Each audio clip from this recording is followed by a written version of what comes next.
Dr. James H. Cone. Dr. James H. Cone was a theologian, minister, and author. He described black liberation theology as, quote, an interpretation of the Christian gospel. An interpretation of the Christian gospel from the experience and perspective and lives of people who are at the bottom in society, the lowest economic and racial groups, end quote. Now, in an interview in 2008, Dr. James H. Cone said that in the 1960s, he saw his faith, Christianity, imperiled by the growing or block of being, or the importance of it being reduced by the growing appeal to African Americans of the Nation of Islam and the Black Power movement. He said, quote, Christianity was seen as the white man's religion. He said, I wanted to say, no, the Christian gospel is not the white man's religion. It is a religion of liberation, a religion that says God created all people to be free. God created all people to be free. Yes, sir. He said, he went on to say, but I realized that for black people to be free, they must first love their blackness. Okay, not run away from it. Okay, not please. What he's understanding is that Christianity, or whatever religion you practice, has to be used as a tool to fight for your freedom and for the freedom of your people, and a tool of liberation. All right, now, for decades, Dr. James H. Cone spoke forcefully about racial inequalities that persisted in the form of economic injustice, mass incarceration, and police shootings.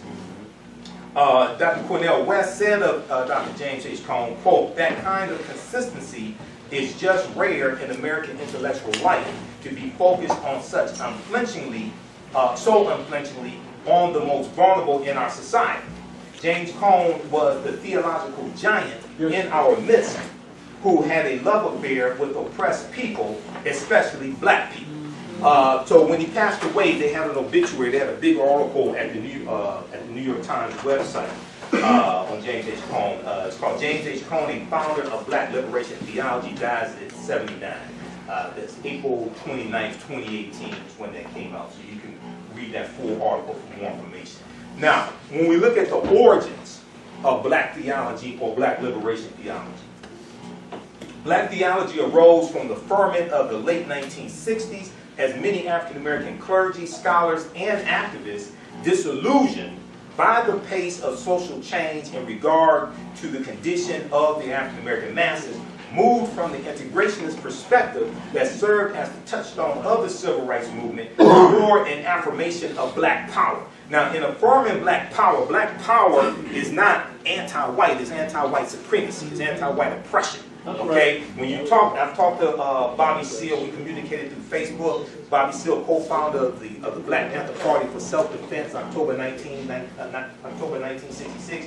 He said they weren't against white people. They didn't hate white people. They hated white oppression. They hated white supremacy. That's right. Okay, what happened was the media tried to make them out to be people that hated white people. Okay, and then they showed the guns that he talked about when you go watch the second series of Eyes on the Prize. How many people have seen Eyes on the Prize? The documentary series Eyes on the Prize. It was one of the best documentary series dealing with the civil rights movement. So there's the first series that dealt with about 1955 to 1965. It starts with the lynching of Emmett Till, August 28, 1955 in Money, Mississippi. And then it ends with the signing of the Voting Rights Act of 1965, okay? Then they had a second series that came out years later that goes from about 1964 through the 1980s. In that second series, Huey P. Newton and Bobby Seale are interviewed, as well as Kwame Ture, Stokely Carmichael. Right now on the World Channel on Xfinity, on Comcast, the World Channel, I think it's channel 287.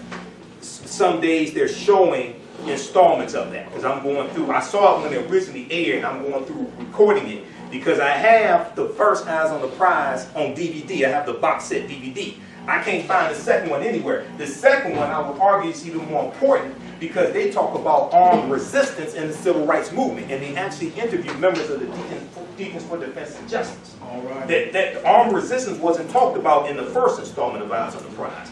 They get deep into the armed resistance, and they talk about Malcolm X, all that in the second installment. But when Hubert P. Newton was interviewed, he talked about how they backed away from, because the official name of the organization was the Black Panther Party for Self-Defense, because it was a political party as well. He said later on they dropped the self-defense part of the name because their officers were being raided, and the police will come in and take pictures of the guns that they had and put that in the media to try to scare white people. He said they didn't tell you that we own the guns legally. Okay, so he said they backed away from using that term self-defense in their name to try to take the focus off of the weapons. All right, now, so if you get a chance to watch that, it's powerful. Black theology arose from the ferment of the late 1960s as many African-American clergy, scholars, and activists disillusioned by the pace of social change in regard to the condition of the African-American masses moved from the integrationist perspective that served as the touchstone of the civil rights movement toward an affirmation of black power, which is dealing with black self-determination, cultural affirmation, political empowerment, and racial pride, and the identity politics of the early 1970s. Okay, now just a quick point, because I got to say this: when they talk about, if you actually study the civil rights movement, right? You study Dr. King, you study John Lewis, you study the different civil rights organizations, things like this. The main fight was for desegregation. The main fight was for desegregation. They wanted first-class citizenship. They wanted all their rights now. And when you look at the Montgomery bus boycott, the goal wasn't to sit in the front of the bus with white people. The goal was to break the back of segregation, first in Montgomery, Alabama, secondly in the state of Alabama, because segregation was written into the Alabama State Constitution of 1901. That wasn't just something that Montgomery made up. After Reconstruction ends in 1877, I teach a whole class dealing with history from 1800 through 1970. Actually up to 1971, when Richard Nixon declared his war on drugs, June 17, 1971. That's when the war on drugs began. But Richard Nixon, somehow people forget that. I don't know how they forget that. But that's another conversation. But Richard Nixon is also talked about in Eyes on the Prize. You got to watch this, okay? I put it, maybe Deacon McConaughey, I recorded some of it with my camera phone last Saturday morning, about 5 in the morning. I was up late doing research. And they talk about Richard Nixon winning the 1968 presidential election. He won it on the platform of law and order, which was a backlash to the civil rights movement, a backlash to the Black Power movement, a backlash to affirmative action, a backlash to the rebellions that were taking place across the country, like in Detroit in June 1967. He won on an anti-black platform. Then when he wins, he says, I'm paraphrasing, he says, we've been spending billions of dollars on anti-poverty programs. We've been spending billions of dollars on civil rights, things like this. He said, he said it's not working and we're going on the wrong road. So when you're going on the wrong road, I say you have to get off that road, go on another road. So he shut down a lot of those programs. Okay? He was a backlash to all of that. So anytime there are perceived periods of advances that African Americans make, there's always a white backlash to that. There's always a white backlash to that. And over the past few years, we've been seeing that white backlash, okay? All right, now, the Black Theology movement was the Christian theological response to an expression of the burgeoning African American self-affirmation that crystallized during the period. The movement came in answer to the fundamental challenge posed by many in the African American community who saw in Christianity the epitome of not only American but also Western spiritual hypocrisy. Okay? Who saw in Christianity the epitome of not only American but also Western spiritual hypocrisy. Christianity's historical complicity in African American slavery, suffering, and oppression, and the occlusion or blockage of the African American encounter with Christianity in the grand narrative of American church history and theology was as its failure to respond courageously, and theology as well as its failure to respond courageously, aggressively, and positively to the ongoing struggle of the late 1960s, read like a balance sheet on the moral and spiritual bankruptcy of the Christian faith.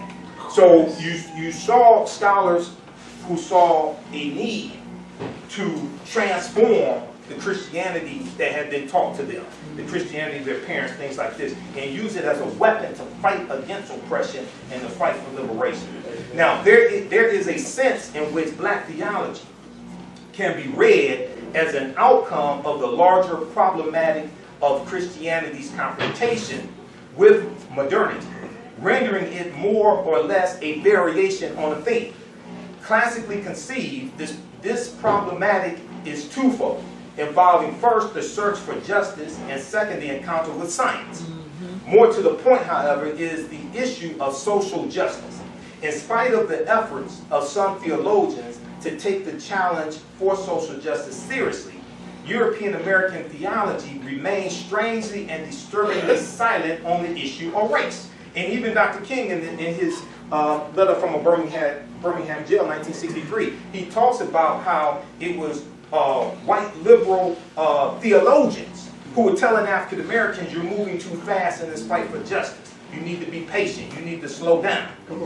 The theologian concerned with social justice in the dominant theology prior to the rise of black theology or black liberation theology made only passing reference to African Americans or their plight. Given the centrality of race and its co-committed ideologies in the shaping of modernity, from the role played by slavery in the Western articulation of capitalism, colonialism, and imperialist expansion to American Jim Crow, in South African apartheid, institutionalized poverty, and second-class citizenship in the second half of the 20th century, all sanctioned and justified by the dominant Christianity and grounding in its theological articulation. So what they're saying is there's a hypocrisy here. Okay, the words in the religion that says we're supposed to be free, you're trying to use this to justify oppression. You're trying to use this to justify Jim Crow. And if you go and look at the second incarnation of the Ku Klux Klan, the second incarnation of the Ku Klux Klan was in October 1915. After the movie The Birth of a Nation comes out, February 8th, 1915. And has anybody seen the original Birth of a Nation? Okay. D.W. Griffith was the director. It was distributed by Louis B. Mayer. And then Louis B. Mayer teams up with Metro and Goldwyn, and they form Metro Goldwyn Mayer Studios, partly with the profits that Louis B. Mayer made from distributing The Birth of a Nation. But it was a movie that had all the negative stereotypes of African Americans at the time. Okay, and it takes place. It's on YouTube. You can go watch it. It's a silent movie, so be ready. It's a silent movie. It's a 3-hour movie. Okay, it was the longest movie at the time. The most expensive movie, cost $100,000 to make. Okay, the movie is based upon a novel by a man called the Reverend Thomas Dixon. The name of the novel was called The Klansman. Okay, and for the first 30 days that The Birth of a Nation is airing in theaters, the movie was called The Klansman, and then they changed it to The Birth of a Nation. The movie takes place during slavery. It takes place in South Carolina, Piedmont, South Carolina. It takes place during slavery, the Civil War, which is 1861, 1865, and the Reconstruction era, 1865, 1877. And what it's doing is, now you have to understand, 1915 is the 50th year anniversary of the Civil War ending, for all practical purposes, April 9th, 1865. The 13th Amendment, being ratified December 18th, 1865, which legally ends chattel slavery. Okay? And it's also the 50th anniversary, 1915 is also the 50th anniversary of the first incarnation of the Ku Klux Klan, founded December 24th, 1865 in Pulaski, Tennessee. Okay? About a week after chattel slavery ends. So, the long story short, the movie shows the Ku Klux Klan as being the heroes of the movie and putting down a rebellion after the Civil War ends, a rebellion of former Union Negro soldiers. And at the end of the movie, it flashes on the screen, this is The Birth of a Nation. Well, this movie helped rejuvenate the Ku Klux Klan because a lot of the early Klan members had died out by 1915.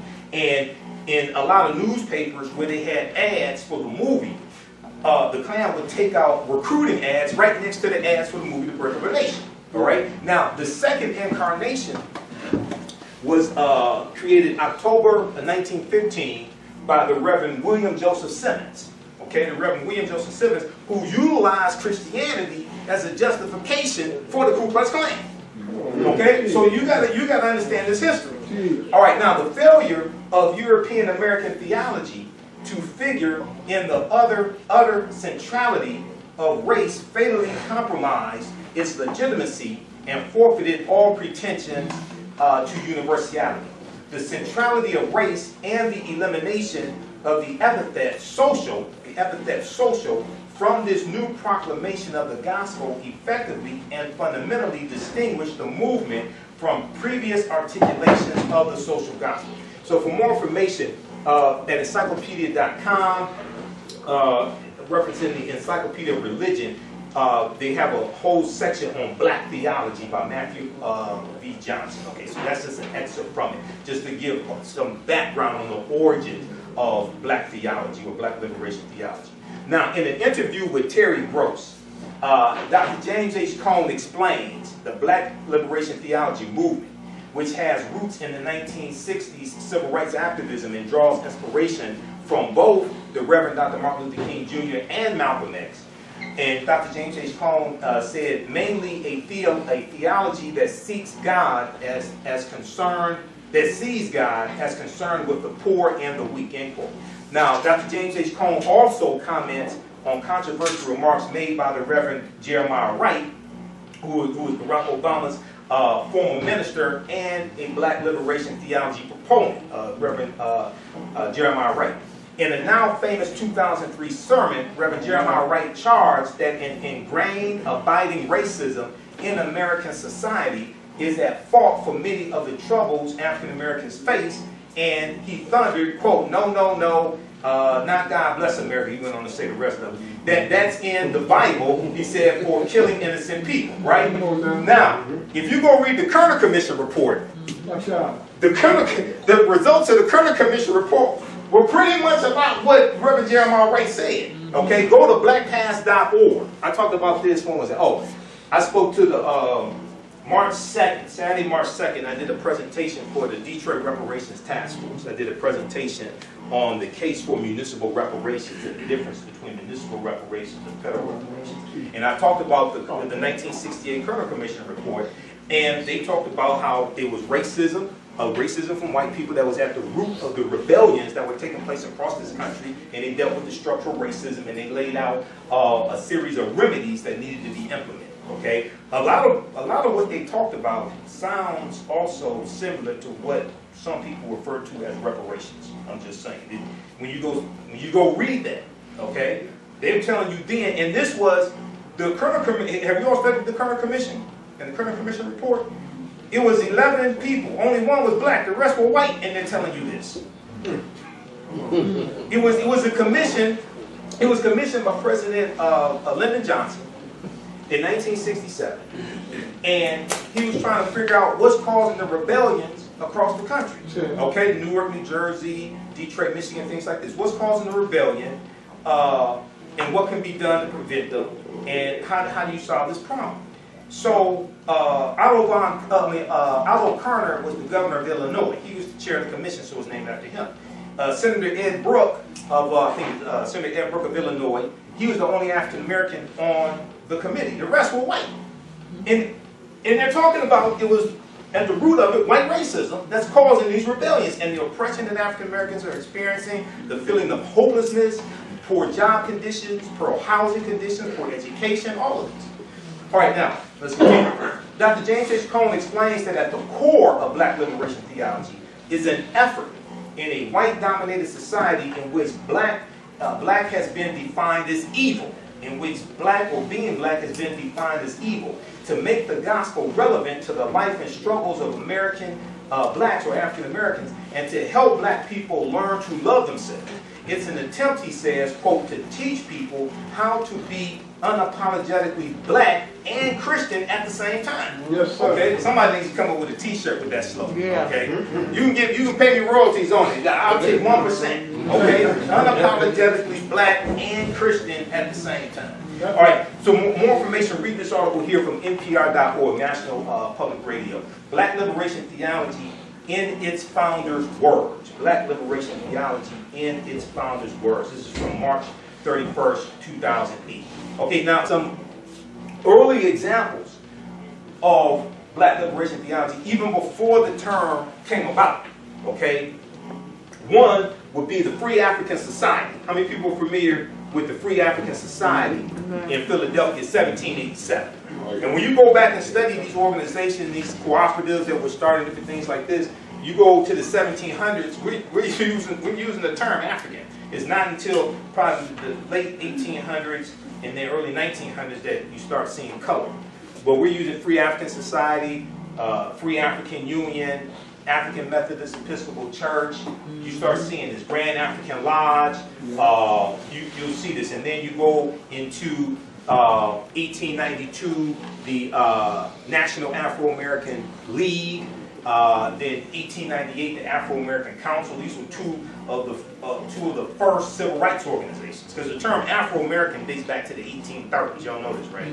It didn't start in the 1960s. Amen. And while we're on the subject, the term African-American was not created by Reverend Jesse Jackson. The term goes back to 1782 in Philadelphia, Pennsylvania. Okay? There are two articles from the New York Times that talks about the term African-American is older than we thought. That term goes back to 1782. And even in the 1960s, we were using the term African-American. Malcolm X used the term African-American April 3rd, 1964, in the Ballad of the Bullet, the version that he delivered to Corey Methodist Church in Cleveland, Ohio. He used the term African-American then, and that's 1964. So hopefully we can stop with this myth that Reverend Jesse Jackson reintroduced the term African-American. He did not create it. But the Free African Society, this was one of the first mutual aid societies, one of the first types of cooperatives that we had. Richard Allen and Absalom Jones. In 1787, Richard Allen and Absalom Jones, Protestant black ministers in Philadelphia, Pennsylvania, formed the Free African Society, also known as the FAS, of Philadelphia. And this was a mutual aid and religious organization. The co-founders were Samuel Boston, Joseph Johnson, Kate Freeman, Caesar Crancho, James Porter, and William White. The organization founded by these men was a church, it was a mutual aid society, and an embryonic political sale. Because, so slavery still, this is still during the time when you have slavery in some states, many states in the U.S. You have a few that have abolished slavery by now. And they're using the church to organize. Not just organize and help enslaved Africans run away, but also organize politically, also organize and help those who are sick, those who are free need help as well. So they're using these organizations centered around the church to do this. The organization founded by these men was a church, a mutual aid society, and an embryonic political cell. It also contained the germinal concept of the black insurance company. Now, Mother Bethel African Methodist Episcopal Church. This was the first African Methodist Episcopal Church in the nation. It was founded in Philadelphia, Pennsylvania in 1794 by Richard Allen. And Richard Allen is a former slave. Okay, so he co-founds the Free African Society in 1787. He goes on to found the African Methodist Episcopal Church in 1794. Now, Allen founded Mother Bethel AME after the church he had been attending, which was St. George's Methodist Episcopal Church in Philadelphia. This church began segregating its parishioners by race. Okay, the perceived need to segregate white and black parishioners at St. George had its roots, ironically, in the preaching of Richard Allen, who had been an itinerant preacher, and in 1786 began preaching a 5 a.m. sermon at St. George. Richard Allen's sermons proved so popular with African American Philadelphians that St. George soon became overcrowded. As African American attendance at the church increased, however, so too did race prejudice. So what happens is you got all these black people coming, and they're organizing, they're listening to Richard Allen, okay? And when you have somebody of African descent who can organize people, command people, and white people aren't controlling, then sometimes people get scared. Okay, and this is 1787. That's the same year that that you have the Continental Congress, and you have the drafting of the U.S. Constitution, spring 1787, the Philadelphia Convention. Now, when the ruling body at St. George's Church decided that African Americans should be segregated and seated in a newly constructed balcony, Richard Allen and his followers decided it was time to leave and start a new church. Okay, go to blackpast.org. Blackpast.org has about 6,000 pages of articles dealing with African American history and African history, because they have a write-up on the Free African Society, as well as Richard Allen and Mother Bethel African Methodist Episcopal Church. Now, when we look at the Free African Society, this organization functioned as both a mutual aid society and club, whose members of Philadelphia's African American elite could socialize and forge business relationships with one another. By 1794, the society had become large enough to accomplish its original goal when members built their own house of worship, St. Thomas African Episcopal Church.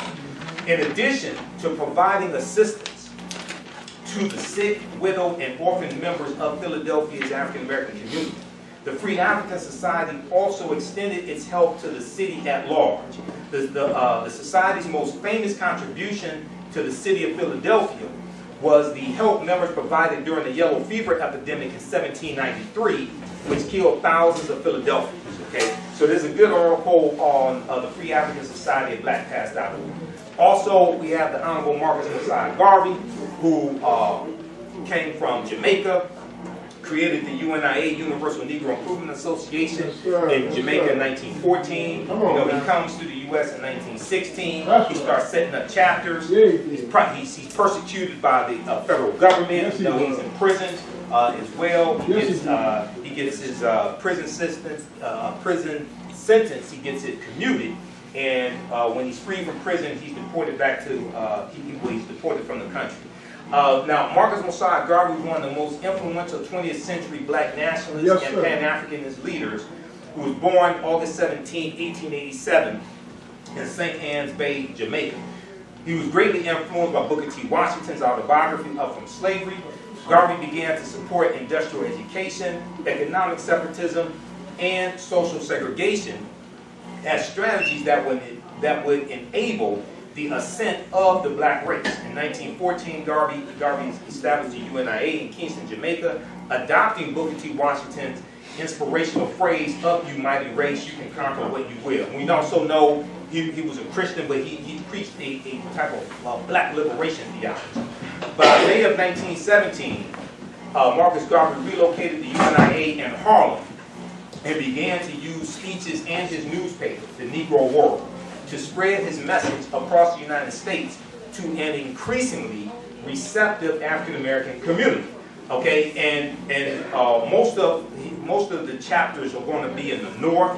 During 1917, this is the beginning of the Great Migration, which is 1915 to 1970. 6 million African Americans migrate from the South up north and out west.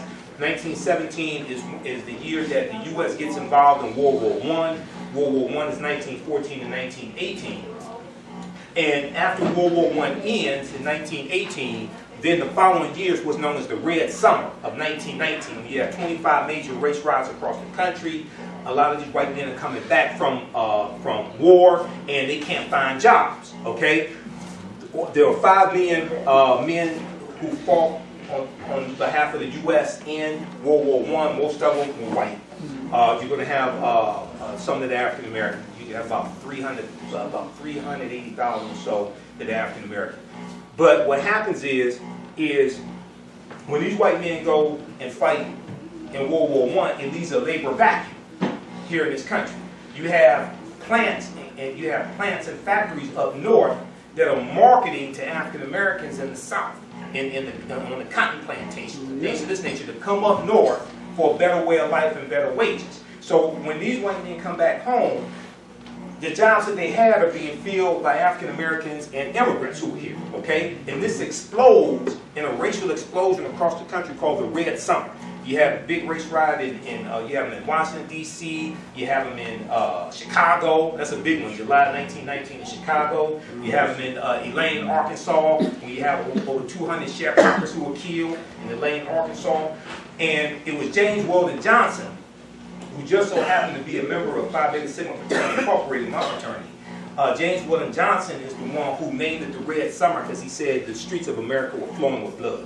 James Weldon Johnson is also the one that wrote the lyrics to what became known as Lift Every Voice and Sing, which is the Black National Anthem. He wrote that in 1899, 1900. Now, for Marcus Garvey, his major audience included thousands of Southern blacks who were then migrating from the shadow of slavery and the plantation to the urban north. Black veterans of World War I were another Garvey audience. Most of them had experienced both French equality and U.S. military bigotry and returned home as militant race men. So they were called race men. They were also called the New Negro. And this was a new sense of pride. It was a new ideology. Just like the Black Power movement was a new consciousness among African Americans. Coming back home from fighting in World War I, these brothers were saying, we fought for this country. We shed blood for this country. We want all of our rights now.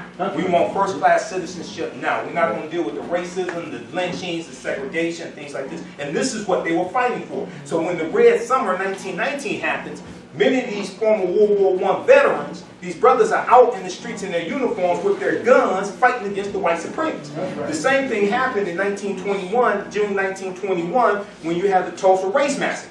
You had a lot of retired World War I black veterans in Tulsa who were fighting back. And you had a group of about 200 African-American men who go to the jail to protect Dick Rowland, okay, the 19-year-old boy who reached out and grabbed Sarah's arm, okay, and rumors spread that he assaulted her, things like this. This is how this whole thing explodes, right?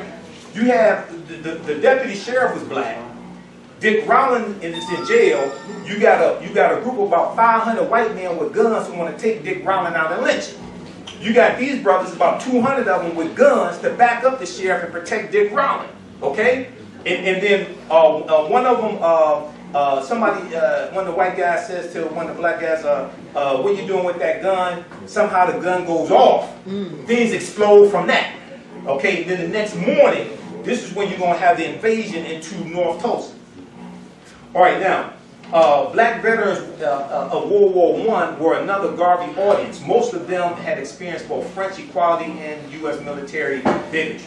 Okay, now, they were attracted to Marcus Garvey's cause. The UNIA grew larger still following the race riots in the Red Summer of 1919. Okay, so go to blackpast.org. Go to our website, AfricanHistoryNetwork.com, AfricanHistoryNetwork.com. Okay, there's a 10-week online history course called Ancient Kemet, the Moors, and the Ma'afa, Understanding the Transatlantic Slave Trade, what they didn't teach you in school. I teach the class on Saturdays, 2 p.m. to 5 p.m. Eastern Standard Time. Our next classes are Saturday, March 9th, Saturday, March 16th, March 23rd, and March 30th. Okay, and then we have a few more classes after that. The class is on sale, $80, regularly $130. We do the sessions live. All the sessions are archived and recorded. You can go back and watch this anytime. So even after the course is over with, you can go back and watch the entire class, okay? And instead of 10 sessions, we're going to do at least 11, possibly 12. The course outline, the lesson plans for all 10 classes or 10 plus classes